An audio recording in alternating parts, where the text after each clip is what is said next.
Bismillahirrahmanirrahim. Alhamdulillah nahmaduhu wa nasta'inuhu wa nastaghfiruh wa na'udzu billahi min shururi anfusina wa min sayyiati a'malina. Man yahdihillahu fala mudilla lahu wa man yudlilhu fala hadiya lahu. Asyhadu an la ilaha illallah wahdahu la syarika lah wa asyhadu anna Muhammadan 'abduhu wa rasuluh wa safiyuhu wa khaliluh la nabiyya wa la rasula ba'da amma ba'd.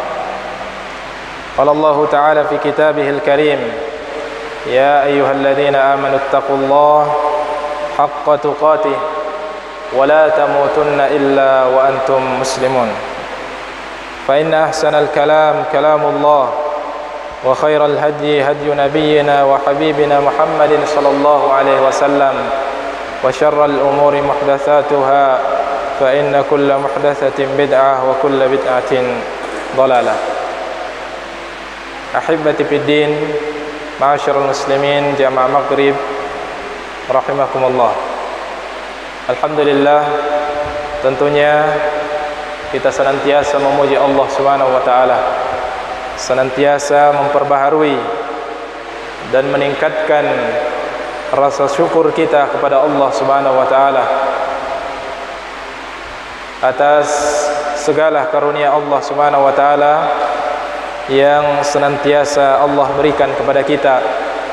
Tentunya secara khusus bagi kita yang hadir di tempat-tempat mulia seperti ini adalah ketika Allah Subhanahu wa taala masih memberikan kita hidayah, taufik, membukakan hati kita untuk tertarik pada tempat-tempat kemuliaan, majelis-majelis ilmu.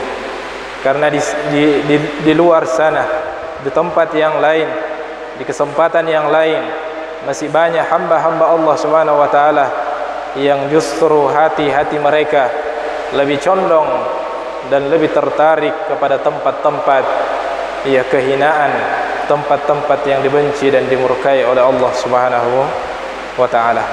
Salawat dan salam juga senantiasa kita kirimkan kepada qudwah kita, teladan kita, Rasulullah sallallahu alaihi wasallam, nabi yang diutus oleh Allah Subhanahu wa taala untuk dijadikan sebagai uswah, untuk dijadikan sebagai panutan dalam mengarungi kehidupan di dunia yang fana ini. Majelis ilmu memang mengajarkan kita, atau ketika kita hadir di majelis ilmu, paling tidak ada 3 kondisi kita, atau kondisi orang-orang yang datang di majelis ilmu. Pertama, ada orang yang datang di majelis ilmu sedangkan yang menyampaikan adalah orang yang lebih tinggi ilmunya daripada dia, atau dia mendengarkan dari orang yang ilmunya lebih tinggi daripada dia, maka dia mengambil banyak pelajaran dari apa yang disampaikan oleh gurunya tersebut atau orang yang menyampaikan. Dan inilah tentunya kondisi yang paling ideal. Kemudian yang kedua adalah orang yang datang di majelis ilmu dan dia mendengarkan ilmu dari orang yang selevel dengannya dari sisi keilmuannya. Maka paling tidak dia mengambil manfaat berupa murojaah, mengulangi ilmu-ilmu yang telah dia dengarkan, memperkuat hafalan-hafalan yang telah dia dengarkan, atau menguatkan kembali hal-hal yang mungkin sudah mulai dia lupa dengan penyampaian dari orang-orang yang selevel dengannya. Maka ini juga kemuliaan. Dan kondisi yang ketiga adalah orang yang hadir di majelis ilmu mendengarkan ilmu dari orang yang lebih rendah keilmuannya darinya, dan mungkin kurang lebih seperti yang kita berada pada kondisi malam hari ini. Maka paling tidak kita akan mendapatkan keutamaan, mendapatkan melatih diri kita untuk menumbuhkan rasa tawadu di dalam hati kita, dan ini sifat yang mulia. Dan tidak sedikit para ulama kita seperti itu. Mereka tetap datang di majelis ilmu meskipun yang menyampaikan ilmu adalah muridnya sendiri, atau orang yang pernah dia ajarkan. Maka ini melatih ketawaduan pada diri seseorang, dan ini menunjukkan bahwasanya dia betul-betul berilmu. Ketika dia bisa menjadi tawadu dengan ilmunya. Sebagaimana sering diibaratkan bahwasanya orang yang berilmu itu, atau orang yang belajar menuntut ilmu itu, ibarat padi, semakin berisi semakin merunduk, semakin tawadu. Dan memang kata para ulama kita, termasuk Imam Bukhari rahimahullahu taala, mengatakan la yuqalu, tidak dikatakan seseorang muhaddits atau tidak dikatakan seseorang alim sampai dia mengambil ilmu dari 3 sumber. Mimman huwa fawqahu, yang pertama tentunya mengambil ilmu dari orang-orang yang ada di atasnya. Kemudian mengambil ilmu dari orang-orang yang salafalnya. Wa mimman dunahu, dan mengambil ilmu dari orang yang ada di bawahnya. Dan ketika seseorang sudah mengambil ilmu dari 3 sumber tersebut sampai kepada orang yang ada di bawahnya pun dia tetap tawadu dan mau belajar, mau duduk, mau mendengarkan orang yang meskipun lebih rendah keilmuannya daripada dia, maka ini menunjukkan kesempurnaan ilmunya. Jika hanya orang mau belajar, nanti pilih-pilih baru mau mendengarkan, mau belajar, maka ini satu di antara indikasi masih perlunya dia belajar. Nanti kalau mau hadiri ta'lim, lihat dulu LC atau tidak, S2 atau tidak. Kalau bukan, tidak usah hadir. Palingan itu je lagi. Maka ini masih perlu belajar. Masih perlu untuk belajar, karena ilmunya belum mendatangkan ketawaduan di dalam hatinya. Ahibati fid din, a'azzakumullah. Maka pada malam hari ini, sebagaimana yang mungkin telah kita baca sebagian kita, tema atau yang akan kita sampaikan adalah pembahasan yang mungkin sudah biasa kita dengarkan, namun tidak apa kita ulangi, karena ini adalah perkara yang sangat penting, sangat urgen untuk selalu kita saling mengingatkan. Judul yang kami kirimkan ke panitia, kiat-kiat menggapai hati yang selamat atau qalbun salim, sebagaimana yang disebutkan oleh Allah Subhanahu wa taala dalam firman-Nya, illa man atallaha biqalbin salim, kecuali yang akan selamat nanti di akhirat, yaitu orang-orang yang datang menghadap Allah Subhanahu wa taala dalam keadaan membawa hati yang selamat. Maka inilah yang perlu kita kejar, perlu kita berikan perhatian, bagaimana kita memberikan, berupaya untuk mewujudkan hati yang selamat. Dan kitalah masing-masing yang mengetahui kondisi hati kita. Hanya kita dan Allah Subhanahu wa taala yang mengetahui isi hati kita masing-masing. Maka poin yang pertama yang ingin kami tekankan adalah, mari kita memperhatikan bagaimana kedudukan hati dalam agama kita, atau makanatul qalb, bagaimana pentingnya memperhatikan kondisi hati kita, atau mengapa kita perlu untuk memperhatikan hal tersebut. Pertama, karena hati ini adalah ibarat pemimpin bagi rakyatnya. Bahkan diumpamakan oleh Rasulullah SAW sebagai raja dari anggota tubuh kita. Dan kapan pemimpin atau raja itu bermasalah, maka pasti akan memberi dampak kepada apa yang ada di bawahnya, rakyatnya. Sebagaimana sabda Nabi sallallahu alaihi wasallam, ala inna fil jasadi mudghah, ketahuilah bahwa sesungguhnya pada diri kita ada segumpal daging. Idza salahat salahal jasadu kullu. Segumpal daging ini menjadi kunci. Apabila segumpal daging tersebut baik, maka akan baik kondisi seluruh anggota tubuh yang lainnya. Wa idza fasadal jasadu kullu, dan sebaliknya, ketika segumpal daging ini ia bermasalah, maka akan memberi dampak kepada anggota tubuh yang lainnya. Maka tidak ada tangan yang menyakiti saudaranya kecuali dari hati yang bermasalah. Tidak ada lisan yang melukai perasaan saudaranya kecuali dari hati yang bermasalah. Tidak ada pandangan yang dilepaskan kepada yang tidak halal kecuali dari dorongan hati yang ada sakit, penyakit di dalamnya. Maka ya, semua yang terjadi pada anggota ya tubuh kita yang lainnya itu tergantung pada keadaan dari ya segumpal daging tersebut. Ala wahyal qalb, kata Rasulullah, ketahuilah yang dimaksud adalah hati manusia. Itu yang pertama ya, kedudukan hati sangat penting karena dia ibarat raja, ibarat pemimpin ya dari rakyat itu yang menentukan baik buruknya orang yang ada di bawahnya ya, maka hati kita menentukan baik buruknya perilaku, akhlak dan amalan kita. Kemudian ya, sebagaimana ayat yang kita sebutkan tadi, bahwasanya hati yang bersih sangat tinggi nilainya, bahkan menjadi modal keselamatan kelak di akhirat, melebihi ya harta dan anak-anak. Ya, yauma la yanfa'u malun wala banun.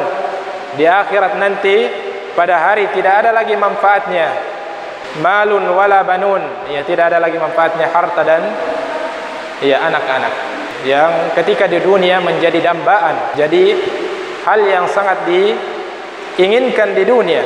Harta, ya tentunya kita memiliki fitrah yang ya semuanya menginginkan dan berupaya untuk mengumpulkan harta tersebut. Anak-anak, ya semuanya kita mendambakan. Ya mungkin ketika sudah banyak, ya anak-anaknya sudah biasa. Tapi coba tanyakan kepada orang yang sudah bertahun-tahun tidak dikaruniai, ya sudah bertahun-tahun berkeluarga atau bahkan puluhan tahun, tapi belum dikaruniai anak. Tanyakan kepada dia bagaimana nilai dari anak tersebut. Ya. Jangan tanyakan kepada yang sudah 12 anaknya. Ya, tanyakan kepada yang belum ada anaknya. Ya, bagaimana nilai dari nikmat anak tersebut. Ya, dan seperti itulah pada umumnya nikmat. Ketika sudah kita rasakan, ketika kita sudah miliki, sudah banyak kita miliki, maka menjadi biasa. Akan tetapi ketika nikmat itu masih di tangan orang lain, maka disitulah kita niat nilai dari nikmat tersebut. Kesehatan misalnya, ketika kita sehat semuanya biasa-biasa saja, tetapi nikmat kesehatan nanti nampak begitu jelas, begitu tinggi nilainya ketika kesehatan ada di tangan orang lain dan kita tidak memilikinya. Sebagaimana perkataan yang mulia, as-sihhatu tajun, ya kesehatan itu ibarat mahkota ala ru'usil asihha, yang diletakkan, ditaruh di atas kepala orang-orang yang sehat. La yarahu illa al-marda, akan tetapi mahkota yang sangat bernilai tersebut tidak ada yang melihatnya kecuali orang-orang yang sakit. Ya, jadi nanti orang-orang yang sakit, yang berbaring sakit, baru menyadari nikmat kesehatan. Maka di antara nikmat besar yang sangat didambakan dan sangat dikejar di dunia adalah nikmat ya anak dan ya harta. Akan tetapi semua itu kelak di akhirat tidak bisa memberikan manfaat apa-apa. Ya, yauma la yanfa'u malun wala banun. Ya, pada hari tidak ada lagi manfaatnya harta benda dan anak-anak, tetapi apa yang bermanfaat pada saat itu? Illa man atallaha biqalbin salim, kecuali hati-hati yang selamat. Ya, itulah yang akan dicari. Kemudian yang ketiga, kedudukan hati. Pentingnya untuk memperhatikan hati-hati kita, kondisi hati kita, karena Allah Subhanahu wa taala menilai hambanya dengan melihat kepada hatinya. Jadi Allah Subhanahu wa taala menilai hamba-hambanya itu dengan melihat kepada hati hamba-hambanya. Sebagaimana sabda Nabi sallallahu alaihi wasallam yang diriwayatkan oleh Muslim rahimahullahu taala, "Innallaha la yanzuru ila suwarikum." Sesungguhnya Allah tidak menilai kalian dengan melihat kepada penampilan kalian, tidak melihat kepada jasad kalian, tidak melihat kepada bentuk tubuh kalian, tidak melihat kepada ketampanan, tidak melihat kepada kecantikan, tidak melihat kepada mahal tidaknya apa yang kita pakai, walakin wala ila amwalikum, dan tidak pula Allah menilai kalian dengan melihat kepada harta-harta kalian. Jadi Allah tidak menilai kita dengan dua hal tersebut. Walakin Allah yanzuru ila qulubikum wa a'malikum. Akan tetapi dua yang dinilai oleh Allah Subhanahu wa taala pada hambanya, yang pertama adalah hatinya. Allah menilai hati-hati kita. Wa ila amwalikum, dan kepada wa ila a'malikum, dan kepada amalan-amalan kalian. Dan dua ini sangat berkaitan. Ketika hati kita mendapatkan nilai yang tinggi di sisi Allah Subhanahu wa taala, maka otomatis akan berdampak pada amalan kita. Amalan kita akan mulia di sisi Allah Subhanahu wa taala. Makanya harta benda, jasad kita sama sekali tidak bernilai di sisi Allah jika tidak dimanfaatkan pada amalan-amalan yang mulia. Maka jasad yang sehat bisa bernilai ketika dimanfaatkan untuk amalan-amalan yang baik. Pandangan mata kita misalnya, penglihatan kita bernilai di sisi Allah Subhanahu wa taala ketika dimanfaatkan untuk membaca kitabullah. Lisan kita bernilai di sisi Allah karena kita gunakan untuk berzikir kepada Allah Subhanahu wa taala. Akan tetapi kapan tidak digunakan untuk amalan-amalan yang dicintai oleh Allah, maka hal tersebut tidak bernilai di sisi Allah Subhanahu wa taala. Begitupun harta-harta kita. Harta kita tidak akan bernilai ketika hanya sekedar dikumpulkan dan dihitung-hitung. Akan tetapi nanti bernilai dan bermanfaat untuk kita jika sudah terbukti dalam bentuk amalan.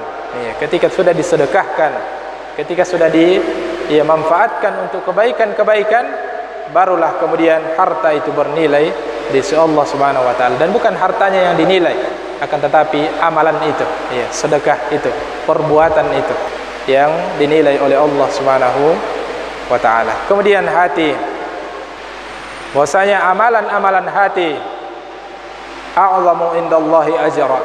Amalan-amalan hati itu lebih besar nilainya di sisi Allah Subhanahu wa taala min a'malil jawarih, dari amalan-amalan anggota tubuh. Begitu banyak disebutkan amalan-amalan yang menunjukkan akan tingginya nilai amalan-amalan hati. Amalan hati begitu banyak. Ikhlas, rasa takut kepada Allah, tawakal kepada Allah, qanaah, ridha.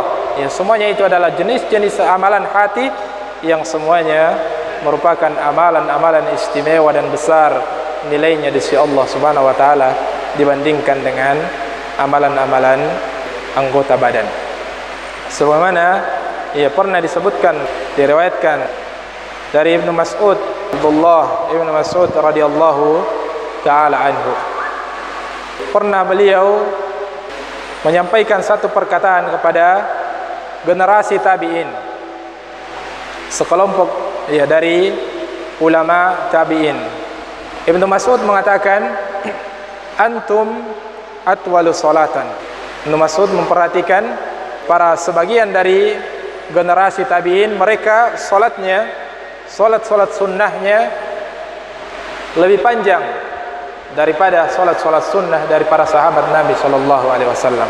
Wa aktsaru ijtihadan, dan kalian banyak di antara kalian wahai generasi tabi'in yang semangatnya dalam beramal lebih tinggi daripada sahabat-sahabat Nabi sallallahu alaihi wasallam.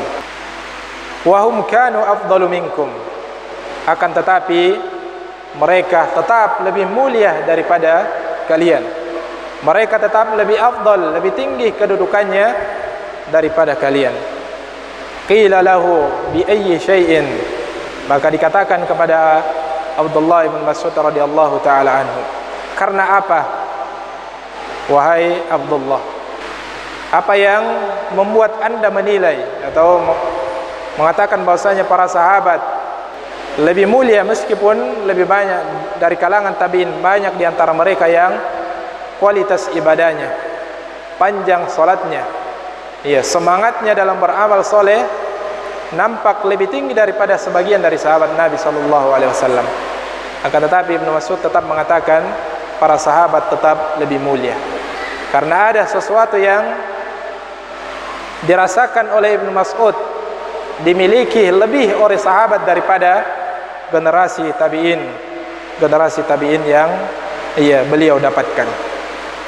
Qal Ibnu Mas'ud mengatakan innahum kanu azhadu fid dunya, mereka lebih mulia karena mereka lebih zuhud terhadap dunia. Dan ini satu di antara amalan mulia, amalan hati yang sangat mulia. Ya, ketika seseorang bisa menjadi orang-orang yang zuhud terhadap dunia, orang-orang yang hatinya tidak tergantung dengan dunia, orang-orang yang bukan kesenangannya, kesedihannya, tangisan dan tawanya tergantung pada dunia.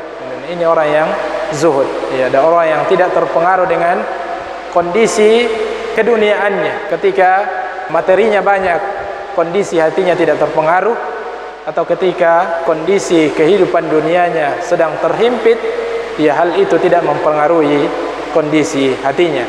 Maka inilah orang yang zuhud, dan amalan hati yang sangat mulia.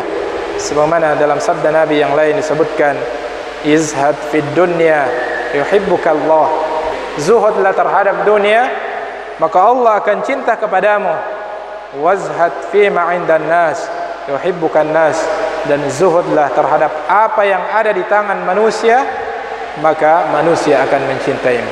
Orang yang tidak pernah tamak, rakus terhadap apa yang dimiliki oleh manusia, tidak pernah dengki dan selalu berharap memiliki seperti apa yang dimiliki oleh manusia, dan lebih parah lagi ketika sampai hasad kepada manusia dengan dengan nikmat yang Allah Subhanahu wa taala berikan kepadanya.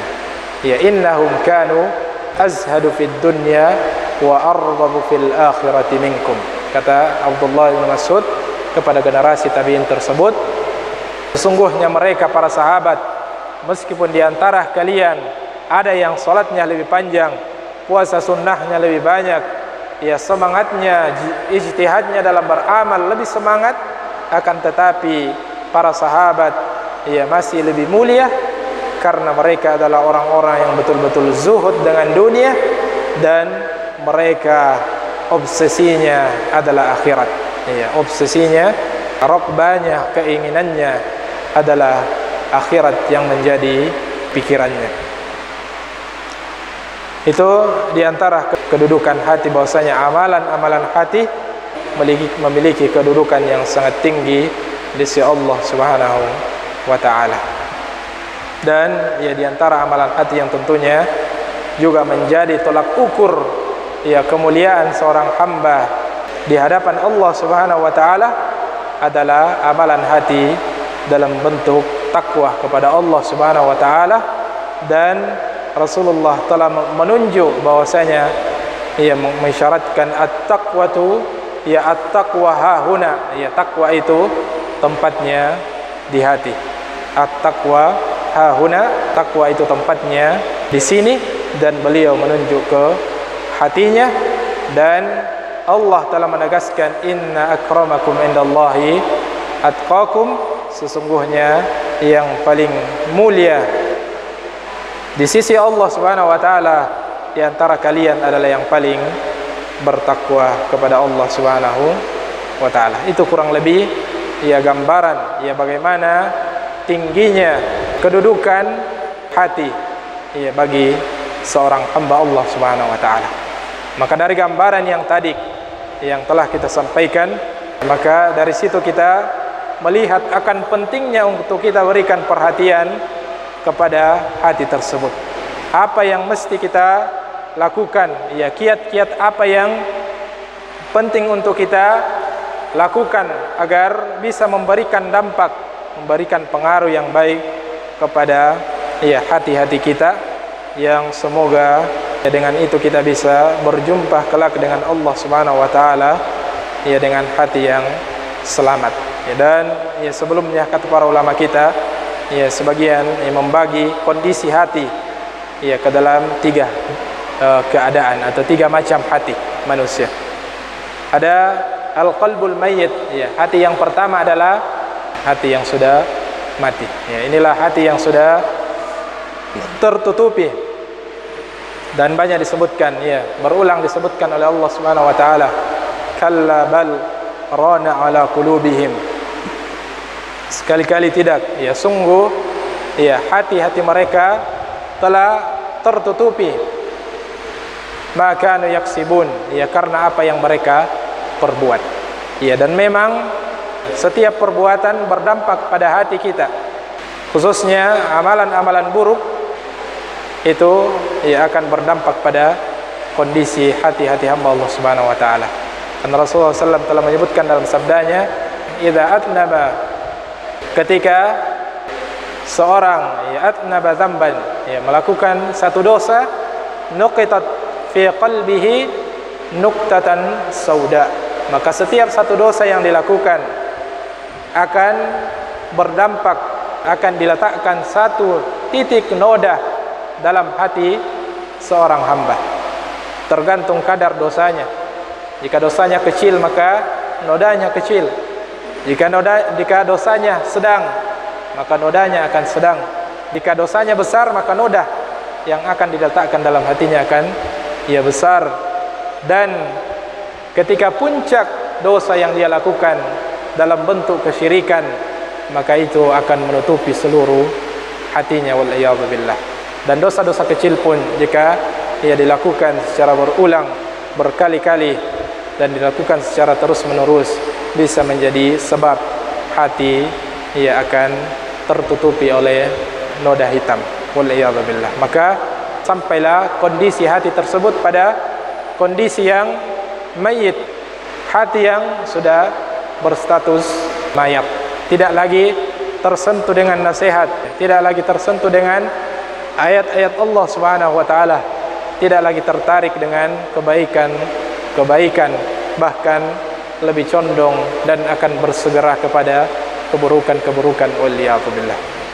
Kemudian hati yang kedua adalah al-qalbu as-saqim, hati yang sakit atau nafsul lawamah, ya, diistilahkan di sebagian ulama kita dengan nafsul lawamah, hati yang sakit, hati yang atau jiwa yang mencelah dirinya, ya, jiwa yang masih terombang-ambing, ya, hati yang masih ya bercampur, bertarung di dalamnya antara kebaikan dan keburukan.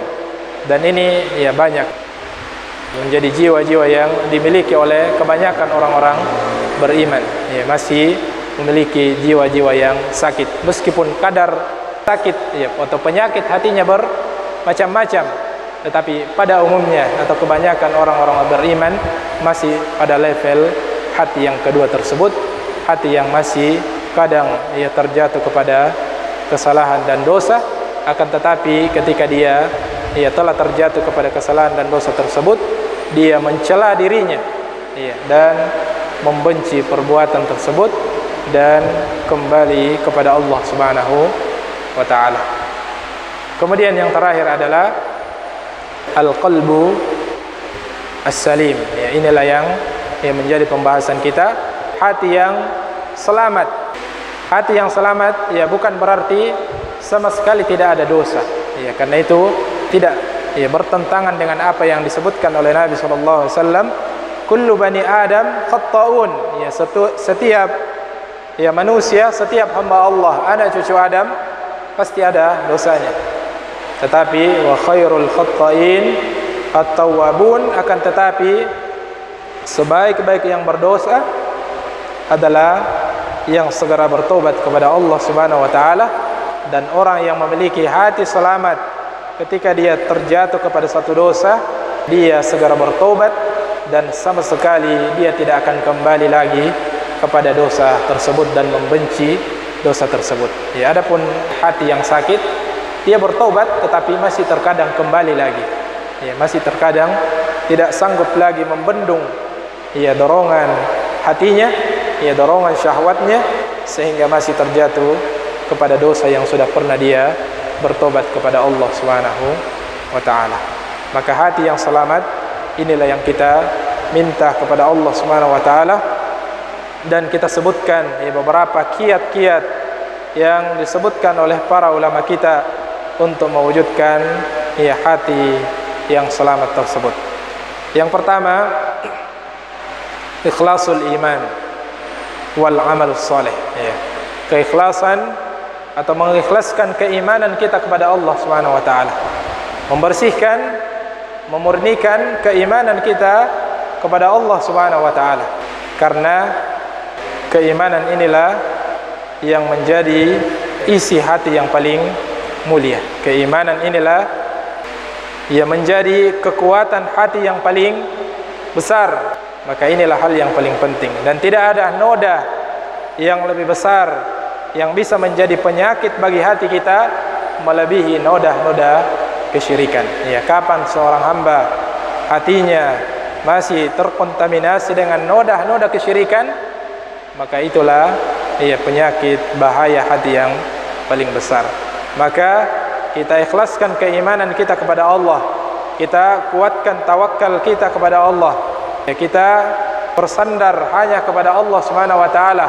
Rasa takut dan harap kita hanya kepada Allah Subhanahu wa taala, maka hati kita akan menjadi hati yang tenang, ya, hati yang tidak tergantung sama sekali kecuali hanya kepada Allah Subhanahu wa taala, dan mengikhlaskan seluruh amalan-amalan kita.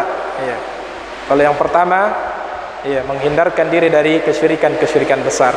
Kemudian mengikhlaskan amalan, seluruh amalan-amalan soleh kita kepada Allah, meluruskan niat-niat kita dalam beramal, itu menghindarkan diri dari segala dosa-dosa syirik, ya, terutama syirik kecil.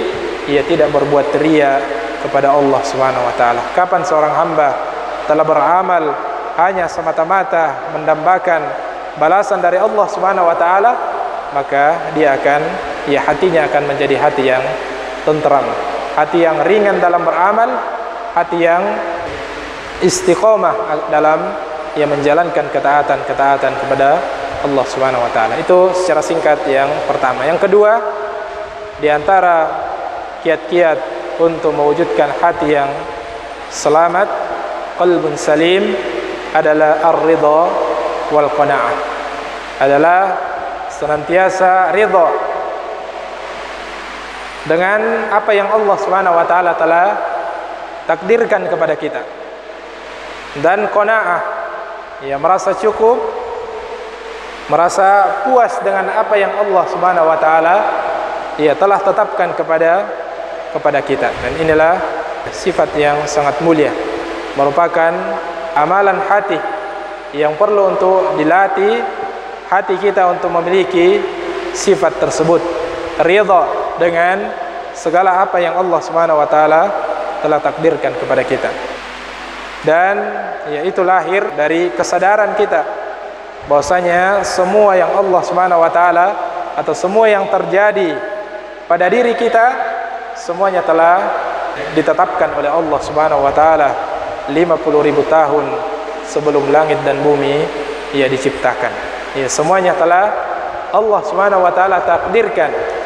Dan jika Allah Subhanahu wa taala telah menetapkan sesuatu tersebut, maka kita harus meyakini bahwasanya itulah yang terbaik. Apa yang Allah Subhanahu wa taala takdirkan kepada kita, meskipun terkadang dalam pandangan kita sesuatu yang tidak sesuai dengan harapan, tetapi kita harus meyakini dengan seyakin-yakinnya bahwasanya itulah yang terbaik untuk kita. Ya, apa yang Allah Subhanahu wa taala takdirkan itulah yang terbaik, karena Allah Subhanahu wa taala yang lebih tahu dengan kondisi kita.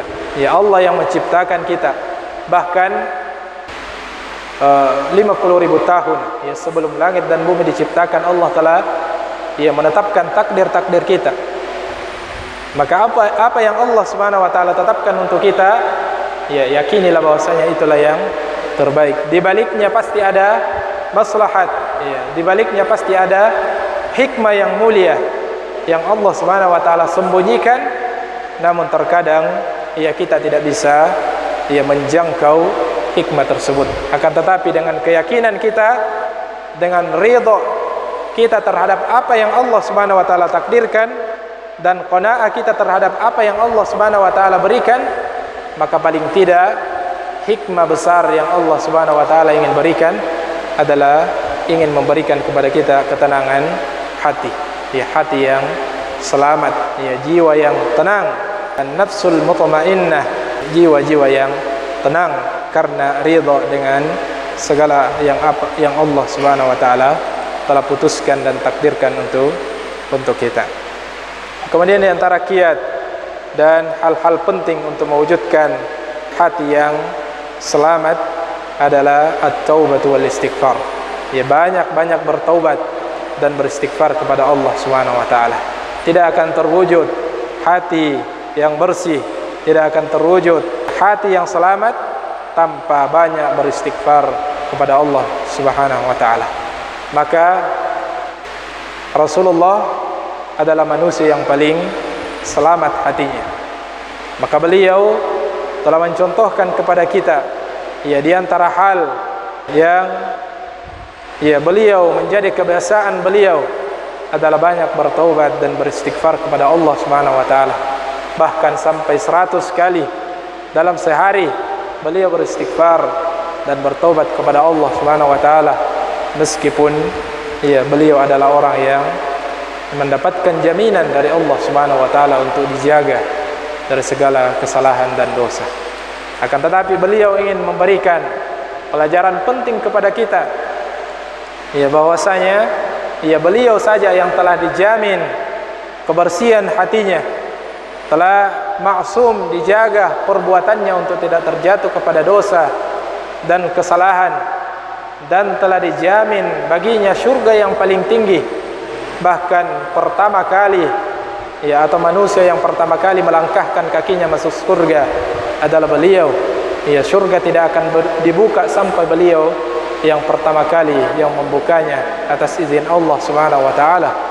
Akan tetapi beliau masih tetap terus beristighfar dan istiqamah, menjaga istighfar sampai 100 kali dalam sehari untuk memberikan pelajaran kepada kita bahwasanya kita jauh lebih butuh daripada itu. Kalau Nabi kita saja yang terjamin seperti itu, banyak beristighfar, maka kita tentu lebih butuh, lebih pantas untuk beristighfar, bahkan bisa lebih daripada istighfar yang telah dilakukan oleh Nabi sallallahu alaihi wasallam. Karena kita pasti lebih banyak terjatuh kepada dosa dan kesalahan, dan sudah kita sebutkan tadi bahwa setiap dosa dan kesalahan yang kita lakukan, kecil maupun besar, berdampak secara langsung kepada hati kita. Akan diletakkan noda pada hati kita pada setiap kita melakukan kesalahan. Maka jalan untuk kita bisa kembali menyelamatkan, membersihkan hati kita adalah dengan banyak beristighfar kepada Allah Subhanahu wa taala. Apatah lagi dengan kita berada di zaman kita pada hari ini, zaman yang mungkin belum dijumpai oleh Rasulullah sallallahu alaihi wasallam dan para sahabatnya, di mana di hadapan kita menghadap ke depan dosa, berbalik ke belakang dosa, menghadap ke kiri ke kanan, semuanya di hadapan kita nampak dosa, khususnya dosa yang disebabkan oleh mata kita. Maka tidak ada jalan lain kecuali kita berusaha menundukkan pandangan qadral imkan, semampu kita, dan itu tidak bisa menundukkan pandangan pun tidak bisa kita hindari 100%. Maka selebihnya kita banyak beristighfar kepada Allah Subhanahu wa taala agar hati-hati kita bisa menjadi hati-hati yang selamat. Dan di antara sebab atau pintu yang paling banyak mendatangkan penyakit dalam hati di antaranya adalah pintu lewat pandangan tersebut. Maka ya untuk menjaga hati tersebut ya agar tetap menjadi hati yang selamat adalah ia berusaha memalingkan, menjaga pandangan tersebut, dilengkapi dengan banyak beristighfar dan bertaubat kepada Allah Subhanahu wa taala. Kemudian yang berikutnya adalah husnudzan, berkaitan dengan dosa kepada sesama manusia atau interaksi kepada sesama manusia adalah banyak berprasangka baik kepada saudara kita dan memberikan maaf dan memberikan uzur kepada saudara kita. Ya, dan ini juga hal yang sangat penting khususnya dalam berinteraksi kepada sesama manusia. Kita harus mengedepankan persangkaan yang baik. Jika kita mendengarkan satu ucapan dari saudara kita, maka sikapilah dengan persangkaan yang baik terlebih dahulu. Ya, bahkan ya kata para ulama, kita berikan dia uzur 99 uzur baru ya berikan satu prasangka buruk kepada saudara kita. Jangan mendengarkan sesuatu, melihat sesuatu langsung mengambil kesimpulan dengan prasangka yang buruk, tetapi berusahalah untuk memberikan uzur terlebih dahulu. Ya, memberikan mungkin dia begini, ya mungkin maksudnya begini, mungkin dia tidak bermaksud begini. Dahulukan prasangka baik, baru kemudian setelah bukti baru kita bisa mengambil kesimpulan. Dan ketika pun saudara kita terjatuh pada kesalahan terhadap diri kita, maka agama kita mengajarkan memberikan pintu maaf yang merupakan satu amalan hati yang mulia ketika seorang hamba bisa memberikan maaf kepada saudaranya. Kemudian secara singkat, yang terakhir atau sebelum terakhir adalah ya dzikrul mauti walil akhirah, banyak mengingat kematian dan banyak merenungkan kondisi-kondisi yang akan kita lalui, mulai kita dari sakratul maut sampai kita dimasukkan ke dalam kubur, pertanyaan-pertanyaan di alam kubur, kita dibangkitkan, dikumpulkan di padang mahsyar sesuai dengan kondisi amal soleh kita, langkah kita ya di atas sirat, dan ya bagaimana ketika kita telah diperhadapkan dengan surga dan neraka. Banyaklah merenungi hal-hal tersebut, maka itu akan memberikan dampak yang baik dan melembutkan hati-hati kita dan membersihkan jiwa kita dari segala sifat-sifat dan penyakit-penyakit hati. Kemudian yang terakhir sebagai penutup adalah banyak berdoa kepada Allah Subhanahu wa taala, karena hati kita baina asabi'ir rahman, hati-hati kita ada di antara jari jemari Allah Subhanahu wa taala, yuqallibu kaifa yasha. Ya, Allah Subhanahu wa taala membolak-balikkan hati kita sesuai apa yang Allah Subhanahu wa taala kehendaki. Maka untuk mendapatkan hati yang selamat, hati yang bersih, hati yang sehat dari segala penyakit-penyakit hati, adalah banyaklah memohon dan meminta tolong kepada Allah Subhanahu wa taala untuk dibersihkan hati-hati kita dari segala penyakit. Ya, dengan doa yang diajarkan oleh Nabi sallallahu alaihi wasallam dan banyak dibaca oleh Nabi sallallahu alaihi wasallam, ya muqallibal qulub, wahai yang membolak-balikkan hati, tsabbit qalbi ala dinik, teguhkanlah hatiku di atas agamamu. Wa ya musarrifal qulub, dan wahai zat yang membolak-balikkan hati, sarrif qalbi ila ta'atik, ya palingkanlah hatiku kepada ketaatan kepadamu. Inilah beberapa hal yang mudah-mudahan menjadi renungan, ya tentunya terutama bagi kami secara pribadi, tentunya lebih butuh pada hal-hal yang telah kita sebutkan tadi, dan kepada kita semua, jika ada yang benar itu mutlak datangnya dari Allah Subhanahu wa taala, jika pun ada yang keliru itu dari kesalahan dan kelemahan kami secara pribadi, kita beristighfar kepada Allah Subhanahu wa taala dari segala kesalahan dan kekeliruan dengan doa kafaratul majlis. Subhanakallahumma wa bihamdik, asyhadu an la ilaha illa anta wa astaghfiruka wa atubu ilaik, wa akhiru da'wana alhamdulillahi rabbil alamin. Assalamualaikum warahmatullahi wabarakatuh.